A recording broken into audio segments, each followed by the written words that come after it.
আমার মনে 2003 বা 2004 আমি হার্ট সার্জারিতে ওসমানী মেডিকেল কলেজ সিলেটে একটা বক্তৃতা দিয়েছিলাম। উনি আমাকে জড়ায় ধরছিলেন। এটা উনার মনে আছে যে আমি আপনার সাথে অডিটোরিয়ামে দেখা হয়েছিল। তখন ফরেন অর্থমন্ত্রী ছিলেন সাইফুর রহমান।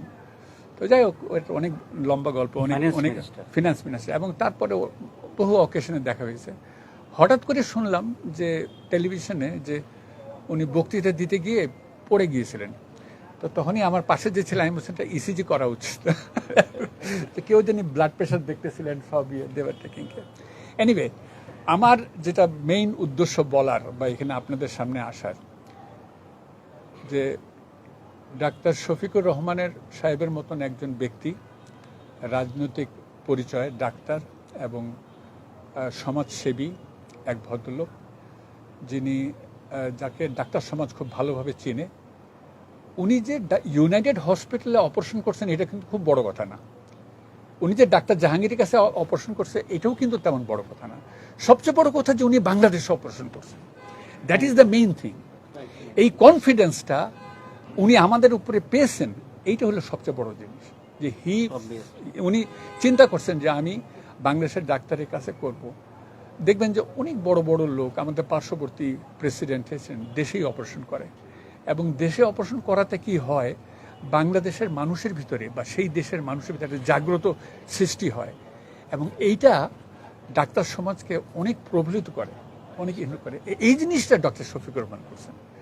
তো ওই দিন এনজিওগ্রাম করার পরে মমিনুজ্জামান আমাকে ফোন করলেন, এবং উনি ফোন করে আমার সাথে বললেন যে আপনাকে একটু দেখতে হবে। তো ডক্টর মমিনুজ্জামান আমরা প্রায় একসাথে 34-35 বছর কাজ করি। তা হার্ট সার্জারিতে, heart cardiology sector, cardiac surgery sector, we know our territory. কোন রুগীটা ওনার, কোন রুগীটা আমার।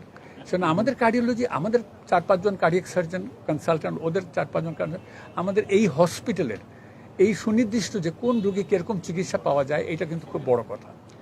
সো আমি আবারও ধন্যবাদ দিই আমাদের চেয়ারম্যান সাহেবকে, ইউনাইটেড হসপিটালের। উনি যথাযথভাবে আমাদেরকে সবসময় সব ব্যাপারে আমাদেরকে হেল্প করেন, আমাদেরকে সব কিছু আগায় দেন। যা যখন চাই তখন তা ওনারা আমাদেরকে প্রোভাইড করেন, যত টেকনোলজি এবং মেকানিক্যাল সাপোর্ট যেগুলো আছে। এটা একটা বড় জিনিস। তবে সর্বোপরি আমি মনে করি যে, আমি বিশ্বাস করি যে এই কনফিডেন্সটা যদি বাংলাদেশে আমরা ডাক্তারদের তরফ থেকে জনগণকে দিতে পারি, কথাটা যেটা অনেক আগেই বলি, আমি সবসময় এখনও বলি একই কথা, যে বাংলাদেশের মানুষ বাংলাদেশের ডাক্তারকে দিয়ে একটা রিজনেবল প্রাইসে, রিজনেবল পাশে সুষ্ঠু চিকিৎসা হোক, এবং at the end of the day ওরা যেন মনে করে, ওরা যেন তাদের নাগরিকত্ব নিয়ে গর্ববোধ করে, ওরা যেন বাংলাদেশে আমরা নাগরিক, এইটা নিয়ে তারা গর্ববোধ করে যে আমরা নাগরিক, আমরা একটা অল্প পয়সায় বা সুনির্দিষ্ট পয়সায় একটা সুষ্ঠু চিকিৎসায় আমরা সেরে উঠছি। আমাদের কষ্ট করে বিদেশে যেতে হচ্ছে না। অনেক আগে, আজকে থেকে 2003 সনে না 4 সনে, একটা ইংরেজি পত্রিকায়, আমার মনে নেই, অবজারভার নাকি সামথিং, হার্ট ফাউন্ডেশন, আমরা যখন প্রথম হার্ট সার্জারি শুরু করি ব্রিগেডিয়ার মালিকের নেতৃত্বে, তখন আসলে কত শত কোটি টাকা ফরেন কারেন্সি সেভ হয়েছে বাংলাদেশে। So that was a day যখন ওই যে মুজাহিদ সাহেব এরা সবাই আসতো। তো আমার কথা হলো যে এই আস্থাটা আমাদেরকে দেখা উচিত। যদি বলি ব্যবসায়িক দিক দিয়ে, health industry is a very big industry. এটা অনেকে বোঝে, অনেকে বোঝে না।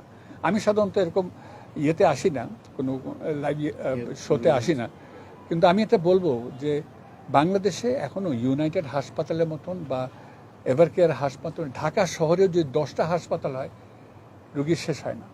সো এই বিগ ইন্ডাস্ট্রিতে আমি পলিটিক্যালি বলেন, ব্যবসায়িকদের বলেন, আমরা চাবো এরা যেন আরও দৃষ্টি ওদের এই পাশে আসে, এবং বাংলাদেশের অর্থনীতি এটা তারা যেন আগায় নিয়ে যায়, এবং শিক্ষা, স্বাস্থ্য বিভাগটা আরও মানুষের ঘরের দরজায় তার পৌঁছায়।